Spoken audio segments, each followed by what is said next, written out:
reaches of space, missions of daring in the name of interplanetary justice. Travel into the future with Buzz Corry, Commander-in-Chief of the Space Patrol. Space Patrol is presented by Nestle's Quick for the greatest tasting chocolate milk and those terrific Nestle's chocolate bars. Wait a minute, Commander. We know that living planet isn't a planet at all, but a huge form of life. How could a thing like that have moons? Had rocks on the surface?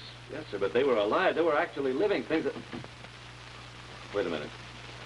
You mean those moons could be alive? Yes, Robbie, they could be alive. And they are. Stand by for exciting action on Lost in Galactic Space in just 1 moment.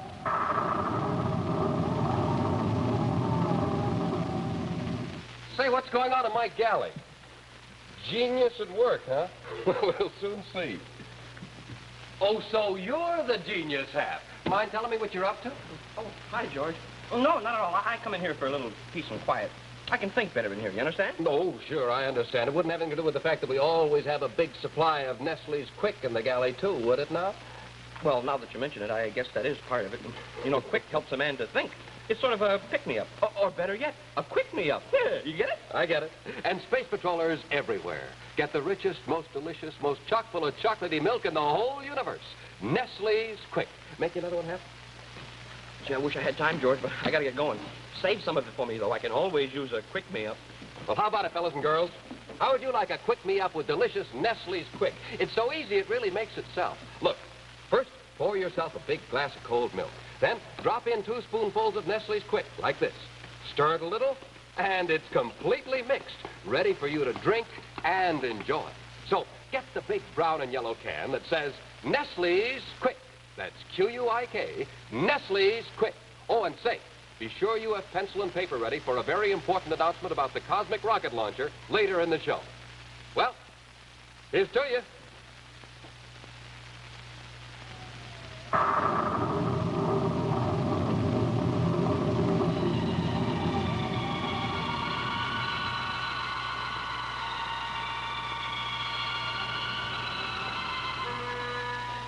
Terra 5, flagship of the Space Patrol, having been dragged far from the United Planets by the magnetic pull of a giant comet, and having narrowly escaped destruction on the surface of a huge living planet, is now ready to begin the long journey back to Terra.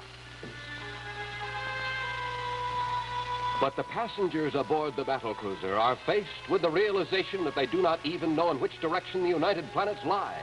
For now, they are lost in galactic space.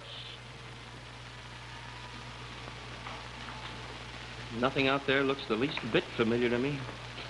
What are we going to do? There's no way of determining our location. How will we get back home again? Yeah. And if we start in the wrong direction, we'll just go deeper and deeper into the galaxy. But we can't just sit here and drift, just give up. There must be something we can do. There is. First, we'll send an automatic distress signal out and hope it's picked up by someone in the United Planets. Have crank the transmitter up to full power and switch on the automatic distress signal. Yes, sir. See anything to give us a bearing, sir? All I can see is that big thing we just left, the living planet. I'm glad we don't have to go back there again. Strange. What's it? Robbie, did you notice any satellites around that living planet? Satellites? No, sir. There's some there now. So, wait a minute, Commander. You said that the living planet was not a planet at all, but a huge form of life. How could a thing like that have moons? Had rocks on the surface. Yes, sir, but they were alive. They were actually living things that... Commander, could those moons be alive? Yes, Robbie, they could be alive, and they are. What? Have a look. What do you know? 6 of them bunched together like a school of fish. Hey, Commander, they're heading after us. I know. Hang on, we're getting out of here. Commander, you better make it fast. They're really heading after us. Smoking rockets, who ever heard of a spaceship being chased by a bunch of moons? They're gaining on us, sir. I don't understand. How can they move in space? Maybe it's some sort of magnetic propulsion. But they're alive. So it's personal magnetism. What am I laughing about? Commander, faster. More rockets are bearing down on us fast. We're under full rockets now. The one in front's gonna hit us. Watch out!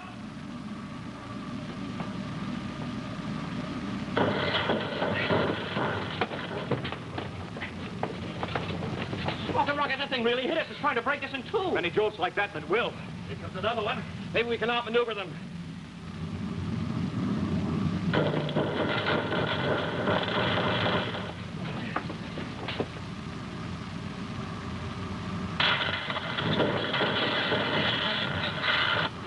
The blasted things are ganging up on us. They'll split a seam. We'll lose our air. Commander, we can't take much more of this. We better get out of here. Well, what can we do? They'll just follow us. We'll have to use our time drive. Time drives. We don't know what our position is. We don't know where we'll wind up. Yeah, we might get lost in space even worse than we are now. We'll stay here and get battered to pieces. No, sir. Well, sir, anything's better than this. Here we go.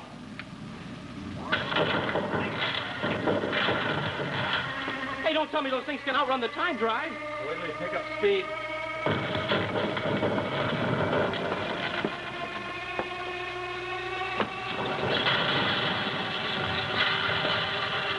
It's no use. We can't escape them.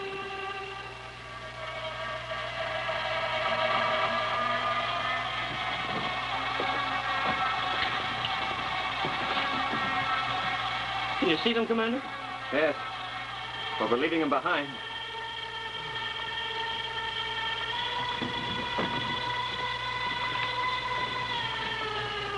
Commander, what are you doing? Turned off the star drive. What about those moons that were chasing us? We're out of danger. The rate we were accelerating, we would have soon warped time. I think we're in enough trouble now without getting lost in time as well as space. Oh, I hadn't thought of that. Well, the automatic pilot is decelerating us. We better check the ship for damage. It's a good idea, sir. Robert, you and Hap check the stern. Carol and I give the instruments a once-over. Yes, sir. Come on, then. And while the 4 passengers of the Terra 5 search for evidence of damage, the big battle cruiser continues to decelerate as it makes its way aimlessly through the inky, black, uncharted void, still lost in galactic space. Oh, Buzz, we seem to check out all right. I'm surprised after what this ship's been through lately. Yes. Commander! Commander, come here, quick!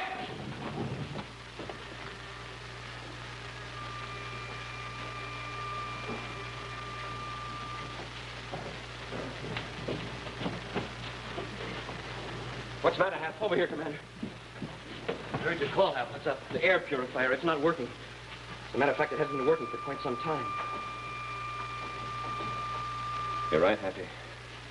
Must have been knocked out by the crash of those moons. Oh, Buzz, that means we haven't had any fresh air since it quit running. We've been breathing just what was left in the ship's compartments. Yes, sir. The air in here is stale already. Maybe we can repair the purifier. Let's have a look at the installation, Robbie. Right, sir.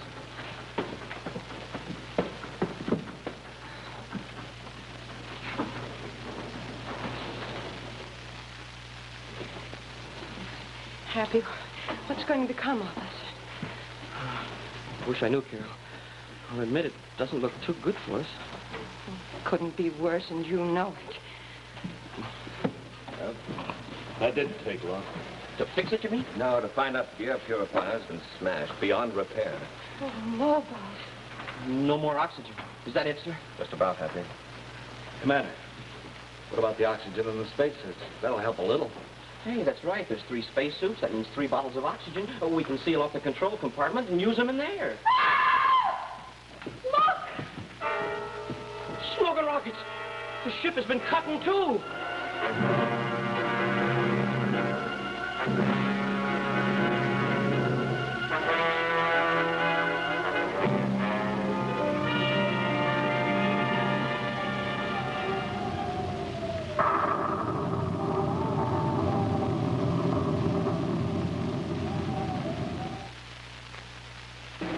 Today is the last day. It's the very last day. Yes, this is absolutely the last day we will ever make this sensational offer. Space Patrollers, if you haven't sent for your cosmic rocket launcher yet, you better step on it, because after the day, this offer will never be repeated. And man, look at it. It's actually modeled after the giant rocket Commander Corry uses. It carries its own scout car with plenty of room for secret messages. You launch it with this stainless steel trigger, and it flies down 33 feet of break-proof nylon cord. It hits its target with pinpoint accuracy, and zip, down goes the scout car automatically in midair. Then you just snap the scout car back in like this, load it, and you're ready to fire again. And man, what speed. Of course, this was just a slow motion demonstration. Now, watch how fast it really goes. Well, how about that? Now, you've got to put on some speed. Yes, sir, you've got to send now, because this is the very last day of the offer. Here's what you do. Just get this big brown and yellow can of Nestle's Quick. Space patrollers everywhere drink Nestle's Quick for meals and for snacks because it makes the richest, most delicious, most chock-full of chocolatey milk in the whole universe. Then, you just take off this special premium panel from the label of the can or the lid from the Quick can and send it, together with 25 cents, your name and address, to Space Patrol, Box 812, St. Louis, Missouri. That's Space Patrol, Box 812, St. Louis, Missouri. And hurry, because this is your very last chance. And now, back to Space Patrol.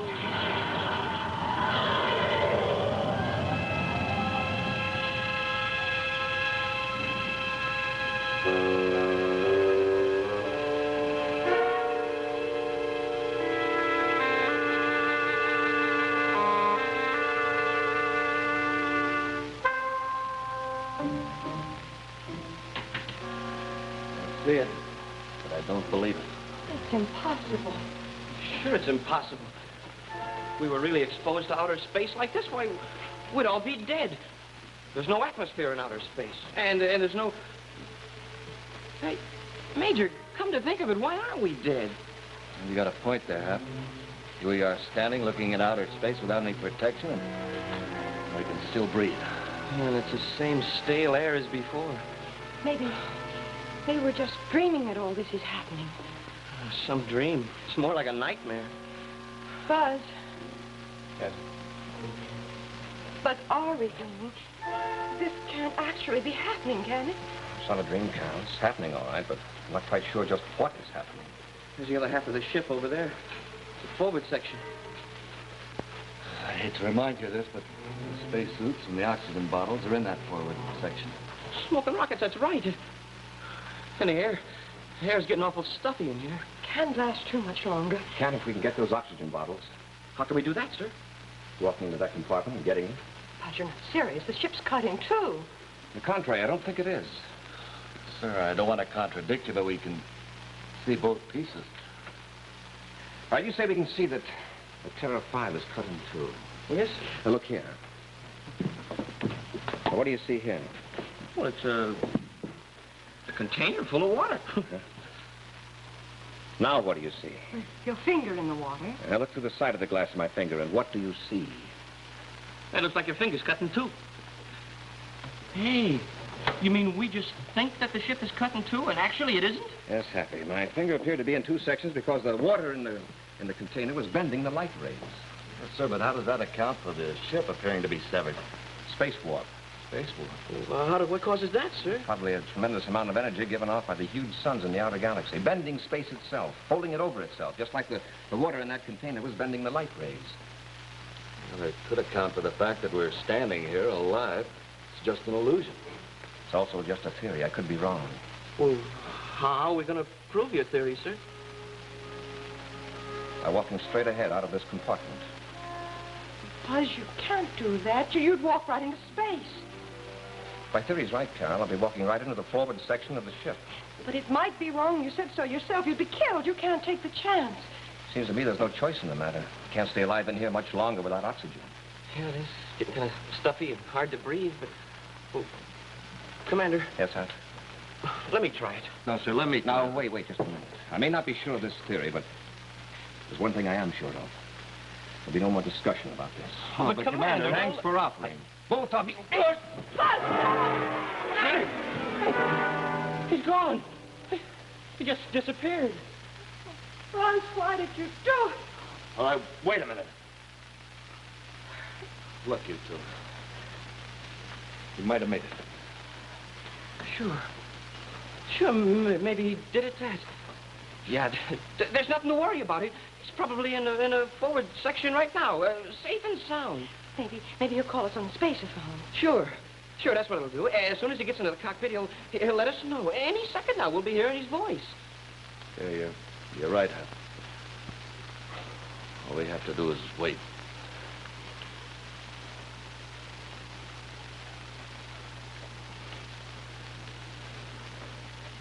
He probably stopped to check the oxygen bottles.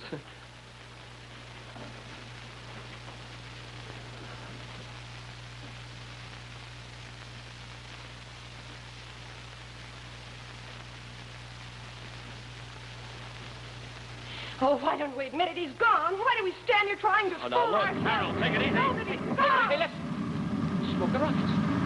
Rockets, that's right, Hap. Those are the rockets of our ship. Oh, look.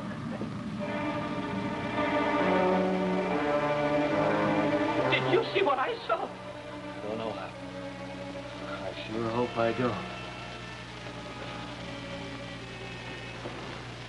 Commander, you were right. Hey, your theory was right. Commander, we're glad to see you. I moved the ship out of the space warp.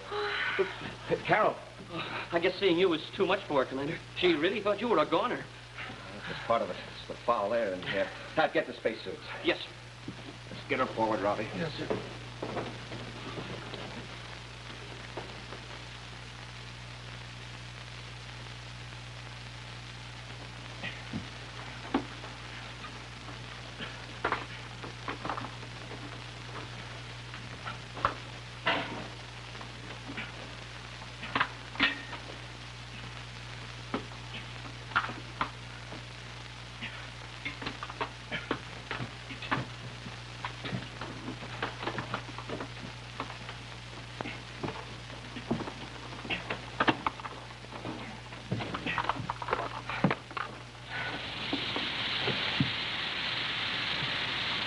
Bring her around. While we're waiting, we better get into our spacesuits. Into the spacesuits? Commander, I thought we were just going to use the oxygen out of them. In case you've forgotten, we're still lost in space. Yeah, that's right. And that reminds me, our distress signal's been transmitting all this time. Yeah, we haven't got any answer. That's why we got to do something about it. Now, here's my idea. The planets of our solar system have their own compounds, which are not quite the same as the other systems of the galaxy. Now, this ship and everything in it belongs to our own solar system, so there's an affinity. Hey, I get it, sure. There's a relationship between the basic elements of the spaceship and the basic elements of the solar system. And this solar system, our solar system, has a gravity-magnetic field that extends to the limits of the universe. Well, we aren't too far away from that magnetic field to have an effect on the ship. We'll get all the spare cable aboard, take it on the outer hull, wrap it around and around the ship. Then we'll send a charge of electricity through that coiled cable, making a huge electromagnet out of the ship itself. If we're lucky, the ship will turn in space, following the directional flow of the gravity-magnetic field. Sure, it will be just like the needle on a compass, and it'll be pointing right straight for the United Planets. Hey, Carol's coming, too. Empty half the oxygen out of your mask. Nothing. Okay, Ronnie.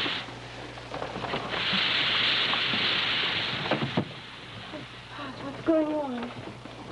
Listen, Carol, we're going in the outer hull. You stay here. Sit quietly. There's enough air to breathe for a while anyway. Well, why are you going in the outer hull? To find our way home. From then on, we'll just have to hope that our air holds on.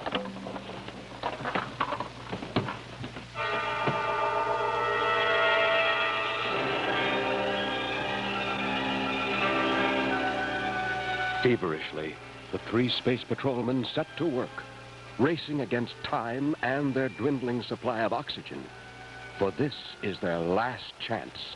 If they should fail to locate the solar system this time, there will be no second chance. They will be doomed to wander aimlessly in galactic space, lost, and waiting only for their air to run out. Moving as quickly as they can in cumbersome spacesuits, they gather every foot of spare cable they can find.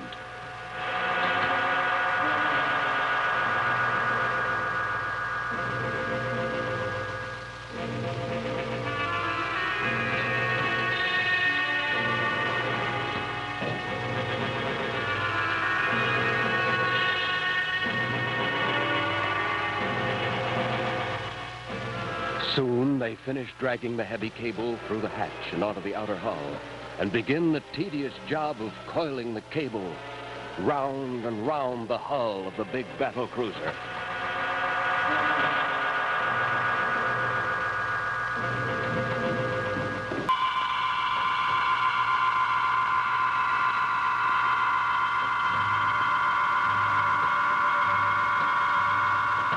And then, the job is finished. Wearily, the three men make their way back into the bunk compartment, exhausted from the long moments on the outer hull and the hard toil that causes their bodies to demand oxygen. Oxygen that they do not have to spare.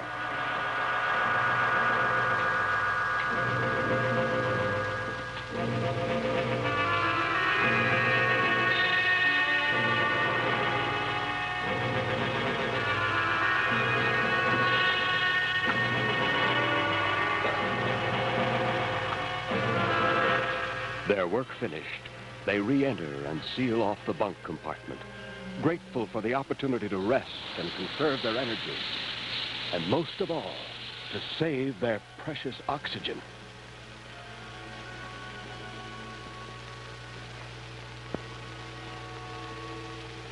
And now, they wait.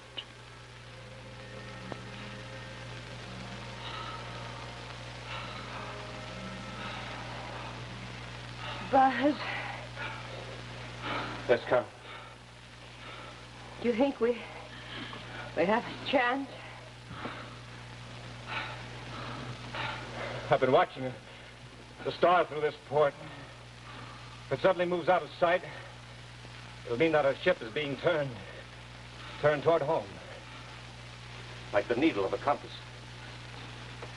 And it's still there. It hasn't moved. No, the star hasn't moved since that. It's gone. You hear that? The star's gone. The ship turned.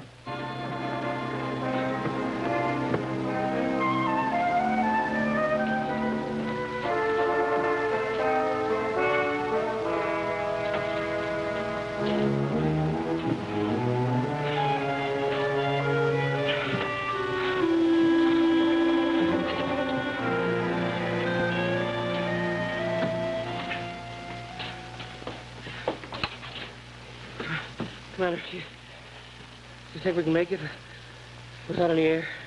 We'll use the time drive, Hap, but hold the speed down so we don't cross a time line. Stand by. Standing by, sir. Hit time drive. We're on our way home, Happy boy. On our way home.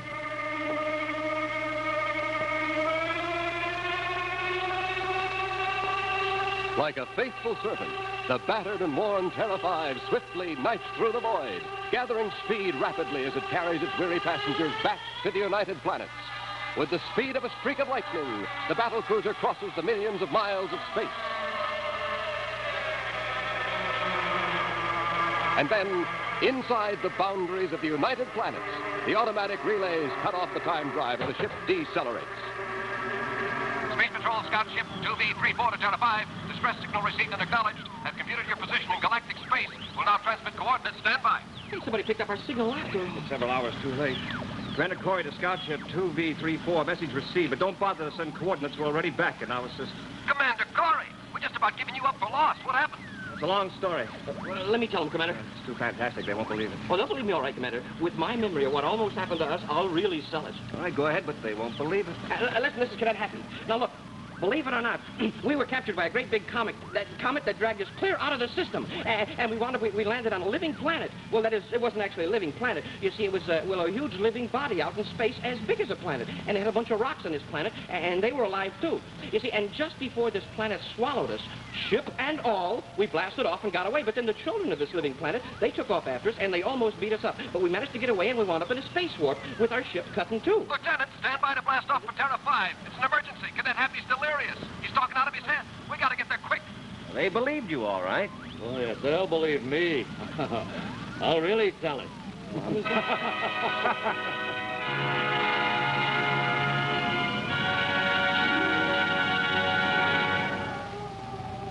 In just a moment, a preview of next week's exciting Space Patrol adventure, which will be brought to you by Rice Chex and Wheat Chex, the bite-sized breakfast cereals in the red and white checkerboard packages. Hi, Space Patrollers. Captain George Barclay. Well, how do you like it? It's our cosmic inter-tent intercom, and it sure works out swell on our camping trip. Show you how it works. Watch. Hey, what's that? What? Oh, it's a message from Captain Barclay. Wow. Hey, that's right, gang. Remember, Space Patrollers, today is absolutely the last day we can make this offer. The last time we can offer you this real neat cosmic rocket launcher. And the Commander wants every one of you to have one. Oh, hey, look at this, too. Float them in the water, see? Like that. Now, remember, they're made of plastic, and they're break-proof, and they're waterproof. And this is the last day that we can make this offer, so you better send for yours today. Send a Rice Chex or Wheat Chex box top, together with your name and address and 25 cents in coin to Space Patrol, Box 812, St. Louis, Missouri. Don't forget your 25 cents. That's Space Patrol, Box 812, St. Louis, Missouri. This offer good only in USA and may be withdrawn at any time.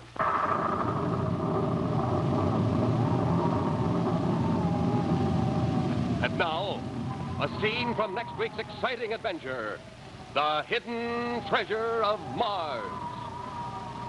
I told you before, Happy. The ancient race of Conicas disappeared 1,000 years ago. Well, yes, sir, I know. That was from the other cities that were found. But what about this one?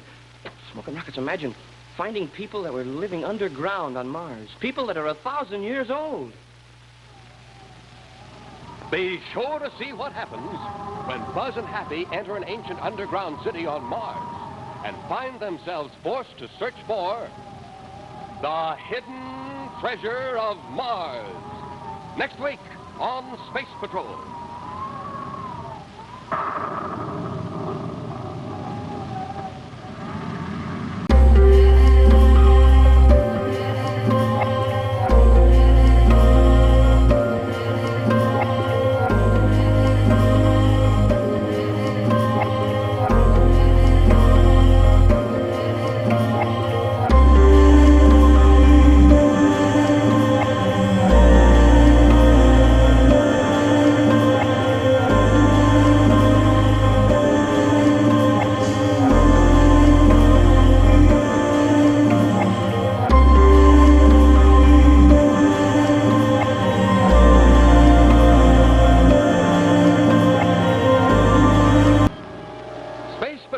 Was brought to you by Nestle's Quick for Great Chocolate Milk and famous Nestle's Chocolate Bar.